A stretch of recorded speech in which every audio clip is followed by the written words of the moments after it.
আসসালামু আলাইকুম গাইস, আশা করি সবাই ভালো আছেন। আল্লাহর রহমতে আমিও ভালো আছি। তো গতকালকে আমার মা, আমার ভাবি, তারপর আমার বাবা, আমার ছেলে, আমার ভাইয়ের ছেলে সবাই আমার খালা বাসায় গেছিলো আমার খালু অসুস্থ তাকে দেখার জন্য। সেইখানে তাদের বিলিতে অনেক শাপলা হয়, তাদের বিলে অনেক পানি হয়, সেখানে শাপলা হয়। তো সেখান থেকে শাপলা নিয়ে আসছে। তো আমরা সবাই সকালবেলা শাপলা কাটতে বসে গেলাম। তো এদিকে আমার ছেলেও দেখুন আমাদের সাথে কি সুন্দর করে শাপলা কাটতেছে। ভালোই আর কি, আমাদের মতোই কাটতে পারতেছে, কিন্তু একটু স্লো, তারপরও ভালোই। এদিকে শাপলা শুপলা প্রায় কাটাকাটি শেষের দিকে। এগুলো এখন রান্না করা হবে। তো এগুলো রান্না করার জন্য আমরা চিংড়ি মাছটা নেই, কিন্তু আজকে চিংড়ি মাছ নিলাম না, শুধু খালি পাকাবো। এদিকে আবার সকালে নাস্তার জন্য আমার মা রুটি বানাইতেছে। দেখুন আমার মা কত সুন্দর করে রুটি বানাইতেছে।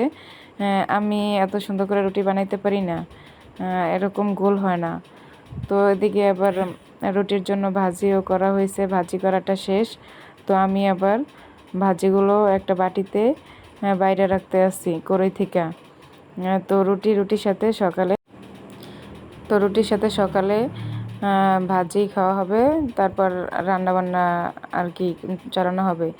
এদিকে আবার মাছ ভাজা চড়াইয়া দেওয়া হয়েছে। তো এটা হচ্ছে তেলাপিয়া মাছ আজকে শুধু পেঁয়াজ আর মরিচ দিয়ে রান্না করা হবে, যেটাকে আমরা বলি মরিচ দেওয়া আর কি। পেঁয়াজ মরিচ ছাড়া অন্য আর কোনো মশলা দেওয়া হবে না এই মাছটাতে। তো এই যে এখন মাছটা দেখেন ফাইনাল লুক, শুধু মরিচ দিয়ে রান্না করার, পেঁয়াজ দেওয়া। এদিকে আবার গাছে মরিচ হয়েছে, ওই জায়গা থেকে 2টা মরিচ ছিঁড়ে নিয়ে আসছি। এখন চলে আসলাম আমাদের ছাদে অনেক মানে ফলের গাছ আছে। তো ভালোই ফল হয়েছে, দেখুন লেবু গাছে কত সুন্দর লেবু হয়েছে। অল্প মাটি দিয়ে লাগানো, তারপরও ভালোই হয়েছে। তো গত বছর আরও বেশি হয়েছে, এবার একটু কম হয়েছে, তারপরও মোটামুটি আলহামদুলিল্লাহ ভালোই হয়েছে।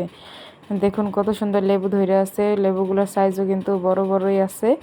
এদিকে আবার পেয়ারাও গাছে হয়েছে। তো পেয়ারা আরও 2টা বড় ছিল, ওইগুলো আমরা পাইরা খাইয়া ফেলছি, এখন আছে ছোট ছোটগুলা। এই যে মালটা গাছে মালটা হয়েছে, দেখুন বালতির ভিতরে লাগানো, তারপরও কত সুন্দর মালটা ধরছে, মাশাল্লাহ। এখন এই যে আবার দেখেন আমরা গাছে ফুল আসছে, আমরা হইব এর জন্য, কিন্তু আমরার ফুলের সাথে সাথে আমরাও আছে গাছে, ছোট ছোট আমরা। এই দেখুন ছোট ছোট আমরা হয়েছে, আবার নতুন আমরা হইব এর জন্য আর কি ফুল আসছে। তো এই মরিচ গাছটা কত সুন্দর মরিচ হয়ে রয়েছে, মরিচের কালারটা মাশাল্লাহ কত সুন্দর, কালো কালারের মরিচ অনেক হয়েছে। তো অনেক খাওয়া হয়েছে, এখনও গাছে অনেক আছে, আল্লাহর রহমতে এখনও গাছটায় অনেক মরিচ আছে। তো সব ভালোই লাগে। এদিকে আবার রজনীগন্ধা ফুল কত সুন্দর ফুটে আছে, দেখুন কত সুন্দর গাছটা।